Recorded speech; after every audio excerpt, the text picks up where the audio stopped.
Yes, guys, how you doing? Welcome back to the Spurs Talk Show. I'm Sean Butler. Bugsy Malone's out for walkies, but not with me. I'm here with you. I hope you're happy enough to doing the things you love with those you love to do them with. Guys, we've got some announcements for the channel. We've got some transfer news, views, and clues to get through. A little bit of op-ed as well. I've got to throw in my shtick, throw in my my 2 cents on this one. Marcus Rashford. HADJ MOUSSA. You heard of him? You should have done. If you haven't, then we're going to talk about him because we're linked with this player, an explosive right winger. We've got more on Patrick DORGU. We have Dorrington, new contract, and also a loan deal imminent to Aberdeen. We've got the Arsenal game. More players out than a Serge Reguilon, Giolo Celso lockdown party in Ibiza. And we have FA Cup rule changes under Gary Lineker's vision. We've also got Archie Gray to Real Madrid. What are we doing here? Plus, of course, Ben Davies to Leeds. We've got a few others to throw in there. But before we get into that, guys, as I say, smash a like, smash a subscribe, hit the notification bell, drop the comments. Let me know your thoughts on today's topics. But on top of that, Sean Butler TV is coming back very, very soon. I.e., hopefully, tomorrow, you're going to see the first upload. I'm actually going to record it, I think, right after this video. So if you haven't already and you like football finance, get over there. That's where I predominantly talk about PSR, FFP, and multi-club ownership and all these things, different things that are happening around the world with regards investments into footballing, kind of ecosystems, the benefits, the pros, the cons, the analysis, the weaknesses, the SWOT analysis, all that stuff you can find on Sean Butler TV. Link in the description. Get over there and show some love. On top of that, guys, Johnny H32323232. Fame from Twitter, the guy who's the master of spaces, the guy who just finds out how to get that audio stuff working in the Twitter sphere. Plus, he loves putting up match day content. Well, you know he's a part of the furniture on this channel, and we love him. And I've been badgering him. I've been poking that bear for the last year, saying, Johnny, you need your own YouTube channel, my man. You got so much to say, so many great takes. Some of them are spicy. He's not always going to be enjoyed and appreciated by those that like it their way and they don't want to hear another take. But for me, I absolutely adore Johnny. I adore his authenticity. I adore his very pure version of himself. And so much so that I've decided to get into bed with the man. He's a good-looking guy. I don't mind sharing a bed with good-looking men. Prefer sharing beds with good-looking women. That's just the way my cookie crumbles. But either way, I'm getting into bed. We are starting a new channel. It's called Football Inc. And it's going to be all about everything, basically, football related. It could be finance, it could be transfers, it can be whatever the shenanigans are, whatever, anywhere in the world of football. It could be something that's happening in Korea, something that's happening in Venezuela, something that's happening right here. Doesn't have to be Tottenham. It could be the Premier League, it could be the Championship, it could be Champions League, Europa League, Conference League, et al. And if you like that sort of thing, if you like the sort of dynamic duo, the way that we can bounce off each other, then we'll be putting out the content. I think the first video is due to upload on that channel tonight, if not tomorrow morning. And if you haven't already, and you probably haven't because we haven't even announced it really, then the link is in the description. Football Inc.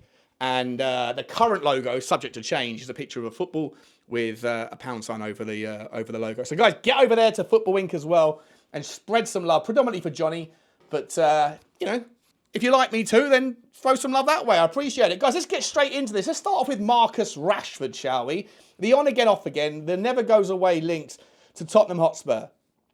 I don't see the value in this. I don't understand the logic in it. It makes no sense to me, and that's probably why we'll end up seeing it happen at Tottenham. You know the rules, guys. If it doesn't make any sense, then Tottenham are likely to participate in it. To me, here's the story. Rashford and Tottenham have held informal talks with Manchester United about moving the man out of the red shirt into the beautiful lily white shirt, bringing him south to London to resurrect his career. Everything's gone a little bit tits up for him since he signed his new contract. Not tits up financially. He's absolutely set for life. But Manchester United don't want him. They want KOLO MUANI, a player. Hang on a second. Isn't that a player that we want too? Thought so. Yes, it is. And you know what's crazy is that the only way Manchester United can really probably in all likelihood afford him is by freeing up room on the wage bill. And the way they do that is by getting rid of Marcus Rashford. Now, if you're asking me who do you prefer as a Tottenham man, MUANI or Rashford, for me, it's MUANI all day long. Not that MUANI's the perfect player, not that MUANI's not without risk,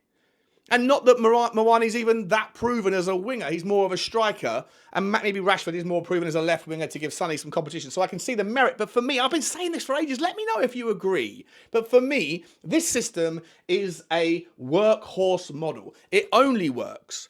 The high line, the high press, it only works if everyone is working as a unit. That's why you don't need show ponies. That's why I it's only in banter, tongue-in-cheek, but that's why I call Brennan Johnson the dressage horse, the Shetland pony. He's not a show pony because he's not good enough, and he's not a workhorse because he doesn't work hard enough.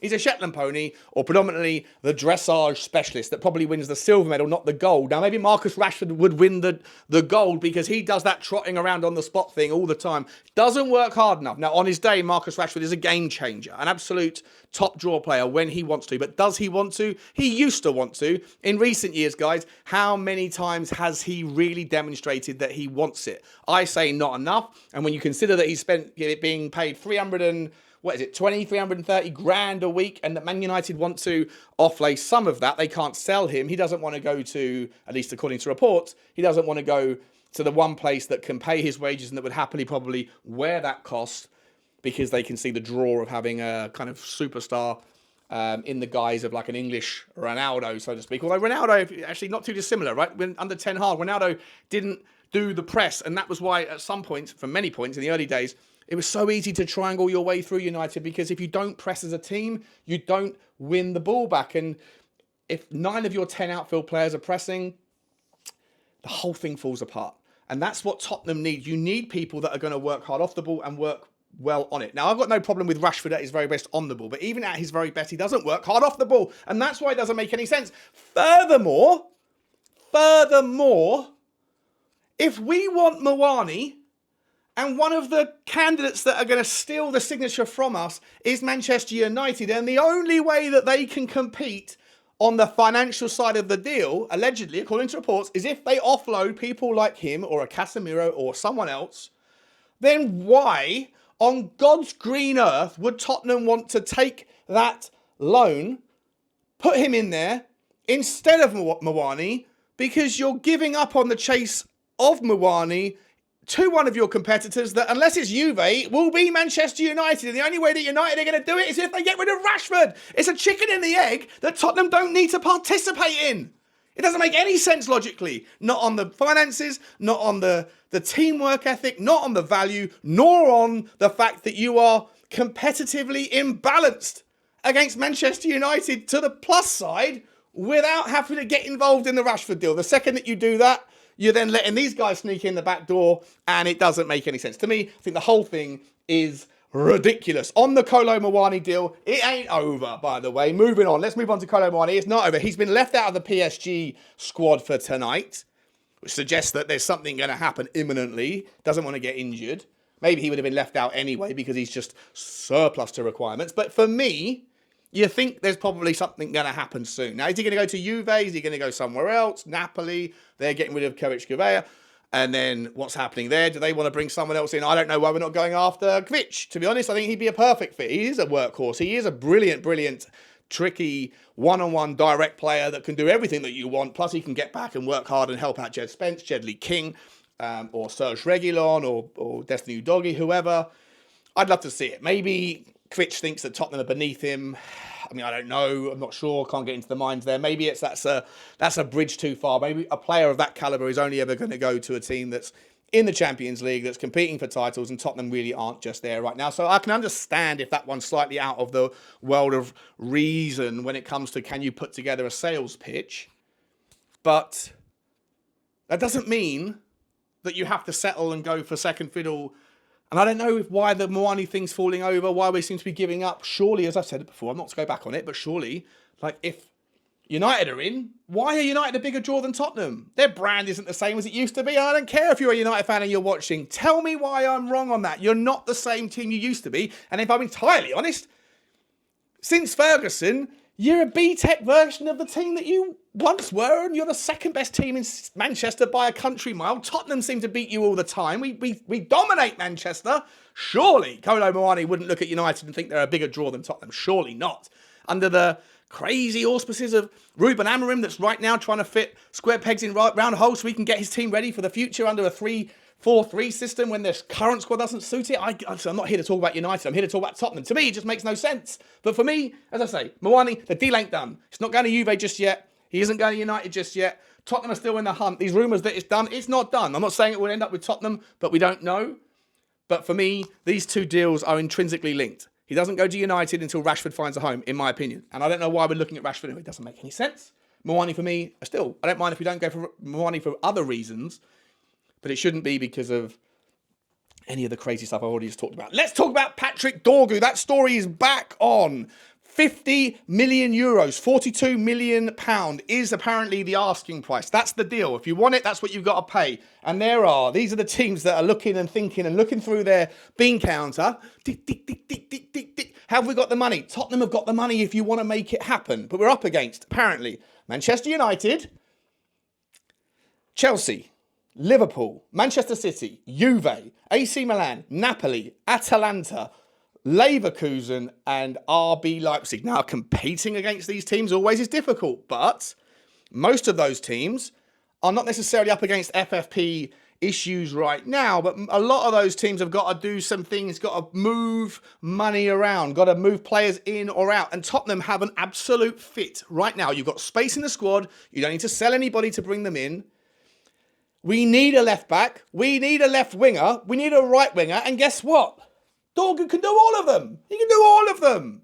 21 years old, absolute gem on the eye. He's an out-of-your-seats type of guy. If you haven't watched him at Lecce, go on YouTube, get yourself on the Y-Scout, do whatever you've got to do, find some footage, sit back with a ciggy and take it in, because the guy is electrifying, and that's what Tottenham need. You need a terrifying player with the ball who can do all sorts. And as I say, if Ange is moving and pivoting towards a plan B, which anyone that says we're not, I'm not saying that it's necessarily a permanent thing, but Ange has 100% demonstrated that there are different versions coming and emerging out of us. And I was saying it for ages, guys. The second that you do it once, it forever changes the ability for the opposition to prepare, expecting only plan A. And we have seen a plan B against Newcastle. We have seen a plan B against Liverpool. Not just longer kicks into the middle, into Dominic Solanke, but we've got the heat maps out. We've seen it on this channel, the heat maps of the wide boys. They are staying wider. Even the 8s are drifting wider. It's a more balanced approach. Even the average heat maps are sitting back further. It is more balanced, and it doesn't have to be permanent. The fact that it now has become apparent means that we get value, indirect value, out of the inability for teams to rely on the fact that we're only ever going to play plan A. And you've got in Patrick Dorgu a guy that can sit at left back in a more balanced, overlapping fullback system and terrify. And in an inverted fullback system where they come forward and almost sometimes against teams with low box, where we have all the possession and everyone's screaming up toward playing fake 10s, you've got Patrick Dorgu who can jink and juke and work his way through that with his clever little feet and his incredible strength and his incredible kind of flexibility of thought. Another word for flip-flopping. Not that he wears flip-flops, he wears very, very real football boots. And he's a brilliant, brilliant master of how to maneuver them in and out of traffic, in and around the 18-yard box. He's got a good finish on him, a few goals this season. He can play on the right with the inverted foot. He can play on the left with the conventional system. He's a wonderful player. Look, 42 million's punchy for a guy who hasn't done that much that quickly in his career.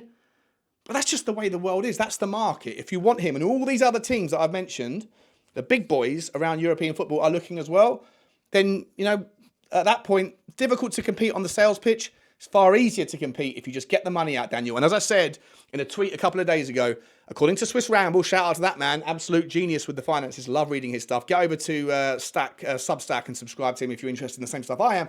As I said before, guys, that guy said Tottenham could lose. Tottenham could technically, officially, write down £250 million of losses on this accounts that are coming through right now and still be within the FFP framework and bandwidth, the threshold. It's not the same thing as saying you can spend 250 million.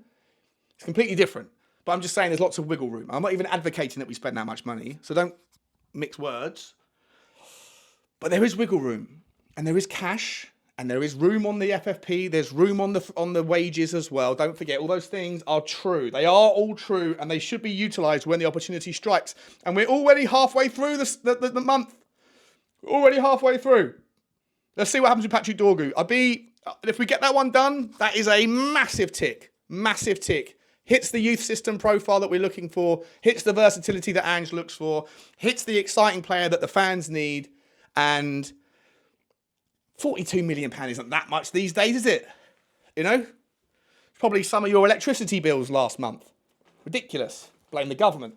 Blame both governments. No politics on this show. Aberdeen, Dorrington, Alfie Dorrington moving to Aberdeen on loan. Is that to force a sale, Sean? No, it's not. He signed a new contract, a new long-term contract yesterday, apparently. Congratulations to him. And said, Geezer needs minutes. He does. Didn't play against Tamworth. Instead, going over to Aberdeen, medical booked. Looks like it's all done. He's going there for the rest of the season. Maybe he'll stay for a little bit longer. We'll see where he's at. Nice to see him in competitive football, Scottish Premier League stuff. It is a good level and a good test for him. It's the right place. I'm looking forward to seeing what this about time this guy gets his chance at professional top-tier football. And I think it will be a really, really stiff test. At Aberdeen, he's going to be able to play against Rangers and Celtic 3 or 4 times a year, right? So it's a chance to pit yourself against teams that are of the European standard, and it'll be interesting to see. Let's move on, guys. So the Arsenal game. Here's one for you. We've got Arsenal on Wednesday. I'll be doing the preview on Devil's Advocate tomorrow. There are apparently 14 players that are going to be out for the Arsenal derby. Not all Tottenham, by the way. Believe it or not, not all Tottenham. Here we go. Full list of missing players. Arsenal are without Benjamin White, Takahiro Tomiyasu, Bukayo Saka, Ethan Nwaneri, amazing kid, almost probably, maybe even, though I say it, higher rated than Mikey Moore, and Gabriel Jesus. And Tottenham are without Vicario, Udogie, Van der Ven, Romero, Davies, Bentancur, Richalison, and Odegaard. Hell of a lot of players missing. I was thinking about going and paying the 500 quid that you have to pay on the black market for a ticket to that game. I don't know why, but for some reason the Arsenal game is always worth it. Under the lights as well. Sensational stuff. I think we're going to do a really good job. I think that Arsenal are there for the taking if we really, really crack at them early. Go at it early. Or finish the game strong, but don't be out of the game at half-time. Either way, to put on a better performance than we did yesterday. But have you ever seen so many players missing? It's incredible. I know they've got their boy, their main man back in the middle, but without Bukayo Saka, he's the danger man. He's always the guy who picks up a goal against us as well. Him being out, trouble and problems in the fullback situation. Tottenham can go at them. We need better from our wing forwards, and that's why it's so annoying that we're 13 days in and nothing to scream about in terms of the forward options. How about this, guys? FA Cup. Gary Lineker, remember him? Ex-footballer, became a pundit. Now he's more interested in politics. Got out of the match of the day world. He has asked for, one of his last requests was to move away from not only replays in FA Cup, he said scrap extra time altogether. And so apparently the Premier League and the FA generally have started conversations, indirect conversations, or informal conversations, I should say, with all of the different teams to find out how they feel about the prospect of having one leg, 190 minutes straight to penalties. And that might be in place as early as next season. So in the game where Tottenham didn't beat Tamworth, we could have been knocked out by Tamworth. And that is the reason why they want to do it. It's not about injuries. It's not about tired legs. It's not about the additional workload. Remember, for the first few rounds of the FA Cup in January, February and March, you get your own dedicated weekend for it. So it's not like the Carabao Cup where you're squeezing them in on a Wednesday or a Tuesday or a Thursday in and amongst your European games where you're just sort of bombarded with football in the opening months of the season. The FA Cup gets their own weekends. And so the argument against 90 minutes extra time and replays is not about the additional football.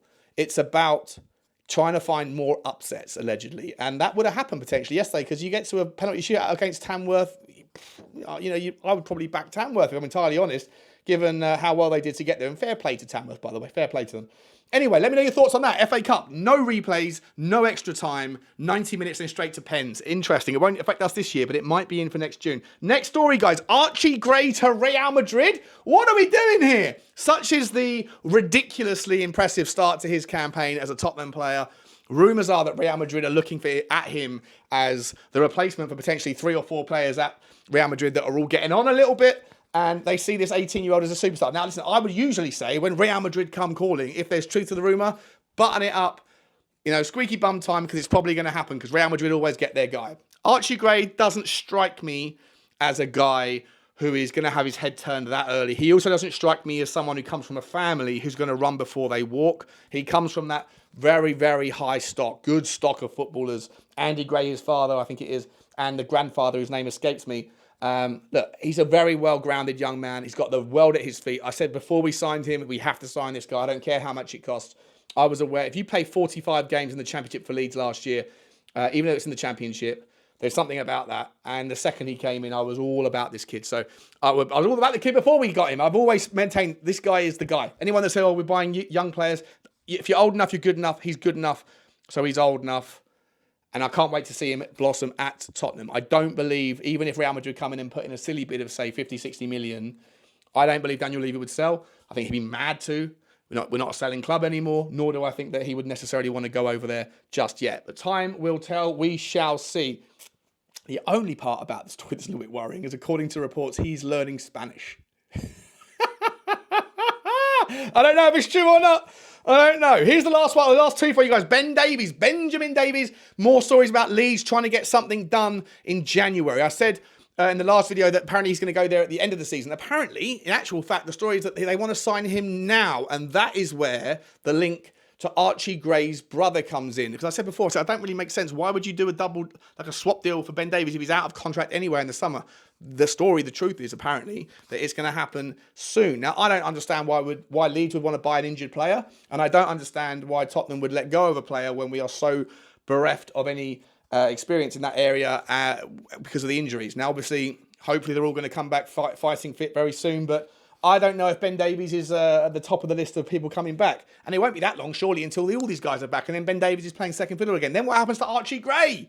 It's a big weave of considerations. Let me know your thoughts, guys. Would you let Ben Davies go if we were to get in the youngster, the 16-year-old, who plays as a striker? He won't be ready for a few years for Tottenham, obviously. But would you let it happen if it made the deal easier to get in Archie Gray's brother? Do you think Archie Gray's brother... I forget his name. What's his name?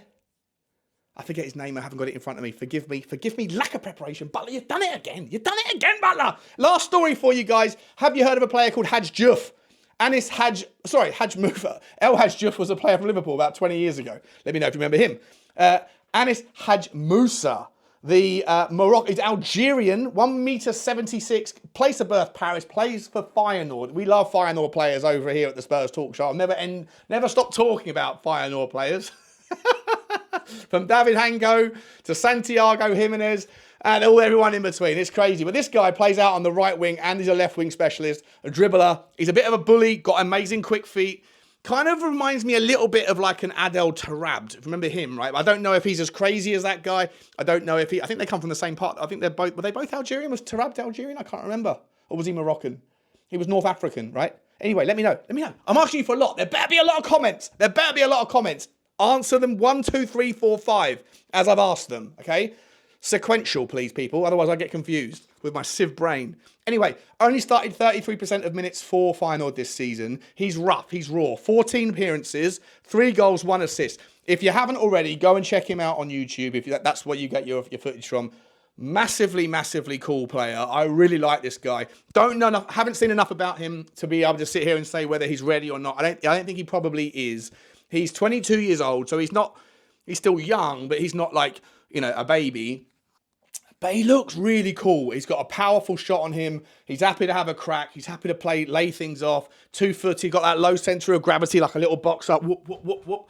But he is a magician with a ball at his feet as far as I can see. Now, I don't know if he's ready. Why has he only played 33 minutes? Is there injuries in there? 10% of the goals that Feyenoord have scored this season, he's been involved in, and he's got 45% of the minutes played. As I say, can play off the right, can play off the left. He's a left footer, so he's got the inversion ability, and it's always handy to have a left footer because you can do so much more with it, considering they're a little bit more scarce in the grand scheme of things in human nature versus the right wing. Or what is it? 90% of people are right-handed and 10% are left-footed, something, I don't know. Whatever it is. Maybe he's ambipedal. Either way, 6 goals and 2 assists in all competitions this year in 20 games for a youngster, one to watch, and apparently Tottenham have sent scouts over there. Last story for you guys is Tottenham also allegedly had scouts. According to reports in Portugal, Tottenham had scouts at the Sporting versus Porto game last night looking at strikers, and the obvious option there, okay, it's a stretch to think we could ever really get this one going, but is it possible? This is where I'll leave it for you. Is it plausible that Tottenham maybe, just maybe, are trying to have an audacious swoop for Mr. Gyokeres? Bring the Swedes back together. It's like ABBA reunion time at Tottenham Hotspur Stadium with Decky, with Berghvall, and with Gyokeres? Is it possible? I'm not sure. I don't think it is. But that's the logical thing. Where else would we be looking in that Sporto Porting game? Maybe the other, is it Martin Højlund, I think, is another player that Tottenham were looking at last year. that's playing out there right now. Another player that's doing really good things. But, I mean, look, that's not as exciting as Gyokeres. So that's the reason why I probably am going to put Gyokeres on the thumbnail. Just to capture your imagination. Clickbait! Clickbait! Guys, I'm going to leave it there. Marcus Rashford, MOUSSA, MUANI, DORGU, Dorrington, Arsenal injuries, Tottenham injuries, FA Cup, no extra time. Archie Gray to Madrid, Ben Davies to Leeds. How about the man, MOUSSA? And what about Victor Gyokeres? Let me know your thoughts. Like, subscribe, and comment. And make sure you get over to the new channels in the links. Love ya. Bye.